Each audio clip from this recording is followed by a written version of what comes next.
président Macky Sall c'était pendant ci campagne bi dafa arrêté woon campagne am bi ñëw jaale si son excellence le président Macky Sall tamit oo ma une semaine après ne dafa bëgg a ñëw Mbour pour jaale si boobu ma ko defee mais amoon na ay xëccoo yu amoon ci biir Mbour entre. seen parti yéen APR. waaw politiciens yi yenn taxawaay yoo xam ne. rafetlu wu ma ko boo xam ne moo taxoon ba nga xam ne son excellence ba mu ko yëgee mooy problème bi mooy amoon mooy boobu mu bëggee ñëw jaale si ne day ñëw sama kër jaale si. am na ñeneen ñoo xam ne pour ñoom loolu daf may def position boo xam ne daal confortable par rapport politiquement wala président daal suy ñëw dañoo war a dem terrain net ma ne leen mais yéen daal doy ngeen waar parce que stade de Mbour man maay président stade de Mbour président suy jaale si du ma dem jaale si ay juma wala yeneen day ñëw jaale sama kër. et man j'ai pas varié dans ma position ne leen nag son excellence président sama Sall suy ñëw man lay daf may jaale sama kër le stade de Mbour nekkul ci juma. et donc xëccoo boobu te fexoon na ba président format ñëw bi mais oo na ma en personne ne ma damay ñëw jaale si bañ jëloon benn samedi ba la gendarmerie était déjà venue chez moi sax bañ commencé xool position bi fi ñu nar a ñëw comme ça mais xëccoo boobu amoon entre politique bi ak sama position moo tax ba nga xam ne président ñëwul xam nga am na yoo xam ne mun ma bëgguma xoon di wax dugg ci ay moment boobu moment de deuil la bëgguma di xëccoog lii mais ay taxawaay yu ñaaw laa fa gisoon yoo xam ne ñoo taxoon ba loolu amul ba mu jógee foofu de l'eau a coulé sur le pont comme on dit quoi affaire yi continuer maintenant famille yi ñu toog waxtaan ñu ne non ñoom bëggoon nañ vraiment rencontrer le président ñu dox ci ay dox yoo xam ne pour le président comme que moom waroon na ñëw mais def na ay effort pour jéem a ñëw ñun yàq nañ ñëw boobu war nañ ko mën a permettre quand même famille yi toog ak seen kilifa. pourquoi c'est pas parce que nit ñi li ñu xalaat mais un drame national dafa am lu nguur bi nga xam ne moo ŋànk tout ce qui est national am na nu mu ci war a taxawee donc ñun au stade de Mbour ak famille yi dañoo xalaat ne. war nañu moo toog ak seen kilifa mu réew wax ak moom parce que xale yooyu dafa nekkoon ñoo xam ne dañ leen yaakaaroon donc boobu ñu ñëwee son excellence nangul ñu ko donc ñun c'était très clair boobu ñuy dem ñun ay njaal waxtaan ci affaire ak président Macky Sall moo ñu fa andi woon et puis demandé waat encore tamit ne ko vraiment ñaax ko pour ñu justice bi nu mu def lu mu gën a gaawee tam waa Mbour ñu ngi koy xaar donc ñaari poñ yooyu ñoo ñu fa yóbbu woon boobu ñu demee toog nañ ak moom waxtaan nañ maa ngi dégg ci. rajo yi boo ñu fa génnee nit ñi naan le président Macky Sall dafa demandé football bi ñu àndalaat mosu ko demandé.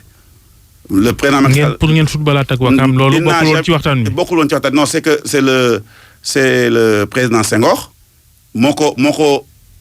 wax ne waa Wakam dañoo ñaan pour ñëw jaale si. Augustin Senghor moo wax ne moo wax foofu ci ba mu jëlee parole ba mu jaalee ba pare ñaawlu vraiment affaire li xewoon. baalu ak waa famille yi ak stade de Mbour dafa waxoon ne dafa am kii yóbbante waa Wakam yoo xam ne ñoo bëggoon sincèrement ñëw jaale si en tant que jullit vraiment ñu permettre lañu jaale si famille yi en personne foofu ak le stade de Mbour ne kon nag ñun amuñu problème boobu ñu ñëw jaale si affaire njullit ak jullit ñu ngi nii si weeru koor lañ nekk ne ay jullit lañ war nañ mën a permettre loolu am mu ñeneen dañoo bëggoon aussi tamit une chose qu'on passe après à ñaari équipe bi di daje football ñun suñu position ça a été clair ñu ne ko ñun suñu position actuellement fu ñu toll ñun nii suñu xol suñu xel ak mayeeguñu ñu dem naan dañuy def affaire foofu football boo xam ne parce que rencontre boobu fo rek la mën a doon football te ñun suñu xol nekkagul ci loolu ñu ne nag ñun on n'est pas encore prêt à jouer et son excellence boobu président yéegee loolu lan la wax allez-y. mais li ñu bëgg a xam mooy yéen ngeen di naan baale ngeen baale au moins day indi juboo te ba léegi yéen mënu leen football ak ñoom kon xanaa baale bi daa am li ci des. ndax dafa am ay xam nga loo gis rek ça veut dire que su teelee ça veut dire que mën ngeen baale mais football bi mën nañ ko xaar ba année prochaine ça veut dire que loo gis rek dafa am loo xam ne tamit dañ koy duñ ko forcer parce que si baale bi am na waa Mbour yoo xam ne dañu ne ñoom pareeguñu pour lii te suñu fa ñëwee dina andi ay problème donc comme que ñoom bëgguñu seen équipe football man nag dañ ma jiital du ma def loo xam ne waa Mbour yi bëgguñu ko donc jot nañ ci waxtaan ak famille tamit ñu ne vraiment suñu amoon leen gënal football ba day mel ni fàtte nañ seen i doom tout de suite nañ leen bàyyi ñu continuer justice bi ñu continuer waa Wakaam ñëw ñu baalante ak maintenant ñu xaar ba beneen yoon ay ñu dàq loolu ba ci kanam fekk tamit xol yi gën a defal parce que il faut pas aussi que ñuy forcer loo xam ne ça peut être après un problème de sécurité comme li ñuy wax rek ñun tamit ñun suñu position n'a jamais varié dara changé wul ci diggante bi donc ñun lu ñu waxoon ne ñun année bii je l'avais dit depuis le début fas yéene wuñu jouer ak Wakam. mais c'est que seulement mbir mi dafa mel dafa demoon ba à un certain moment sax Mbour yëpp la woon ndax waa Mbour Petite Côte àndoon nañ ñoo yéen ci boycott boobee waaye finalement ñoom levé nañ ko est-ce que doo leen wéet ci mbir mi.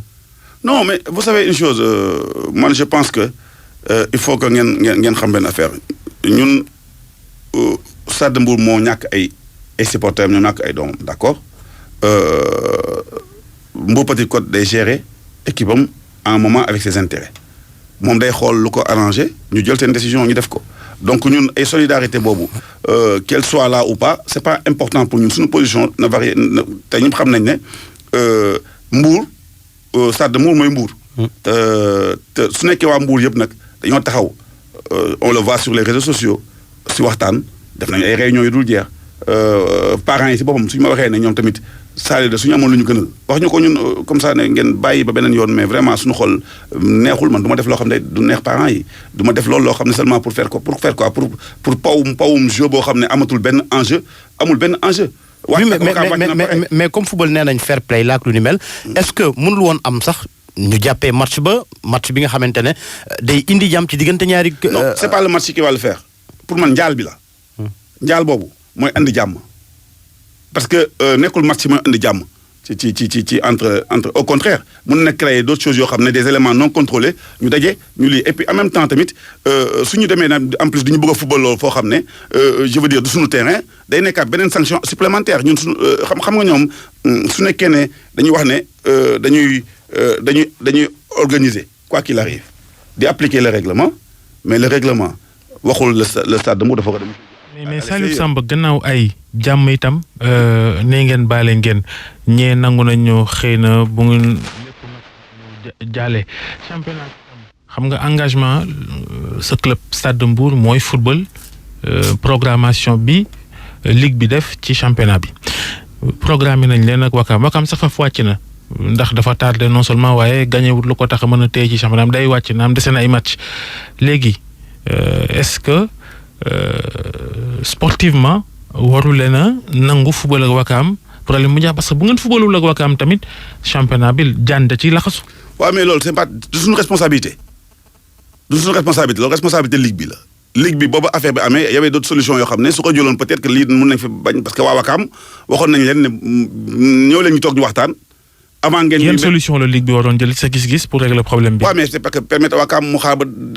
déwén Wakam waxoon na ko. Wakam dafa ne bëgguma jouer léegi nañu toog ñu waxtaan yan point lañ mën a déggoo pour ñu xaar ba déwén ñu doog a jouer ñu intégré ñoom ñu ne non il faut que Wakam dem saisir TAS pour TAS bind le truc contre ñoom ils sont obligés d'appliquer le règlement. mais yow TAS waxul ñu dugal Wakam forcément ren. non mais je veux dire mais yow ki nga xam ne mooy bénéficier décision bi ne la man nangu naa toog ba déwén mais où est le problème mais nit ki règlement on n'applique pas le règlement avec règlement situation exceptionnelle il y a des traitements exceptionnels am na yoo xam ne on peut se voir avec tous les présidents de club ñu waxtaan ci ñu trouver une solution mais c'est qu'ils ont voulu appliquer le règlement à l'aveuglette et puis ça a amené moo andi benn problème bi et puis problème boobu nag c'est à la ligue de le régler c'est pas au Stade de Mbour Stade de Mbour actuellement xalaatul football ak Wakam te responsabilité. mën nañ leen ci sanctionner itam bu ngeen forfait leen ak. mais mun na yàq la division dans notre club ça veut dire que suñu demee ma nga xam ne. club bi un problème aussi fondamental boo xam ne affaire u nekkatul affaire u raison affaire u lan la affaire u ay meurtre la 8 morts xale yooyu ils ont vécu ça veut dire que ils sont encore traumatisés léegi ñoom ñu ne la ñoom dañuy te ndëpp bi pareegul ñu bëgg leen jàkkaarloo ak encore d'une manière symbolique. même xam nañ ne c'est pas la même équipe qui va jouer xam nañ ne nekkul même joueur yi mais symboliquement ñu dajeeg ay Wakam boo xam ne ils n'ont pas encore fàtteeguñu seen i peur seen i angoisse seen i douleur mais c'est pas je trouve que c'est inhumain man lu may laaj rek mooy il faut que la ligue traite le dossier Stade de Mbour avec beaucoup plus d'humanité c'est très lu may wax ni plus d'humanisme quoi dans leur traitement c'est très important. mooy mais yéen ay njiit ngeen day am. ab jamono yéen ngeen bañ a xëy na même s'il faut tenir compte carrément ci ñenn ñi lu ñuy wax ak ci suuf ak lu ni mel waaye yéen itam ngeen jël décision bi nga xamante xëy na mën naa jëmale lépp kanam. mais du ñenn ñi pas seulement ci yéen kese. mais njiit yi mooy lan mooy boobu Mbour jógee ne dañuy toj commencé xeex fayeeku foofu laa taxaw ne leen nag baale nañ duñ dugg ci loolu ñun on est des gens bien bu ñu leen topp ci loolu foofu loolu la njiit di def ça veut dire que Mbour mënoon na xar ñaar ñun njiit ñu taxaw faire face à ces jeunes qui voulaient vraiment mooy comme que ñu nga étudiants yi lu ñuy def rek suñu meree rek ay jeunes maire defe nañ ne ñoom c'est la violence mais ñun on a fait face à eux ne leen nag du ñu dem ci ay fayantu non on va faire les choses calmement avec dignité maintenant on est toujours dans ce système de dignité ça veut dire que ñun suñu dëy ak suñu xale yi dem jaxaluñu ça veut dire que ñuy dem ci xëccoo ay football plus tard mun na ñëw ça veut dire que ñun lu ñu intéressé mooy. football xam nga tam mën naa régler problème yu bari. non mais pas moment bii xam nga tam parfois il faut donner le temps au temps ça veut dire que quand un problème qui devait être réglé ba xam ne réglé guñ ko mooy justice bi prend son temps pour faire son travail parce que il faut comme on dit le temps de la justice ñun tam il y a aussi le temps du deuil il faut qu'ils comprennent cela. Wakaam bu tooñee itam yéen waa Stade de Mbour da ngeen radical trop. non pas forcément xam nga parfois rek lu ñu dal dafa métti te il faut que les gens se mettent à notre place de victime on va nous xam nga Sénégal loolu lañu xam quoi soo amee benn comportement rek de victime tu passes à waaye dafa lii alors que c'est pas ça c'est que il faut que les gens comprennent que ñi perdre seen doom duñ ko mësati amati c'est en plus ce qui est arrivé là c'est exceptionnel au Sénégal 8 morts d'un seul coup mais c'est grave et puis la dernière fois est-ce que vous savez une chose il y avait eu trois morts dans un accident yàggul sax à Mbour. Boori Bandia bi. mais on était tous mais j'ai vu les parents des victimes et puis ils me l'ont rappelé ñu ne ba mu gisaatee xale yi ñu teg leen 3 yooyu ñu tegaat da leen rappelé waat encore mais am na parents yoo xam ne nangatuñu woon dugg ci kii bi naxati ci ça les a encore traumatisés mais c'est pourquoi les gens ne se rendent pas compte des dégâts. Impact psychologique. mais dégâts bi am au niveau de Mbour nit ñi ils se rendent pas compte de cela. Ça veut dire que même il y a eu des psychologues qui sont venus et ils m'ont dit qu'il y a eu des jeunes yoo xam ne mais le traumatisme est sévère et nga continuer noonu te ñoom ñooy comité ñoom ñooy supporter Mbour bi ñooñu nga bëgg leen ñëwaat seen équipe de cœur bi nga xam ne ñoom fecc lañ ko xamee foo lañ ci xam et puis quand même ñëpp xam nañ ko. mais y a beneen revers bi également. coow li ci mbir mi ba léegi tiraillement fii tiraillement fee est-ce que jàpp leen ni loolu itam mën na tax ba dëy bi du fi mos a jógee. non tiraillement amul xam nga la ngeen wax dañ bàyyi ba déwén waaw mais pour ku nekk mooy day mel rek yow kenn ñàkk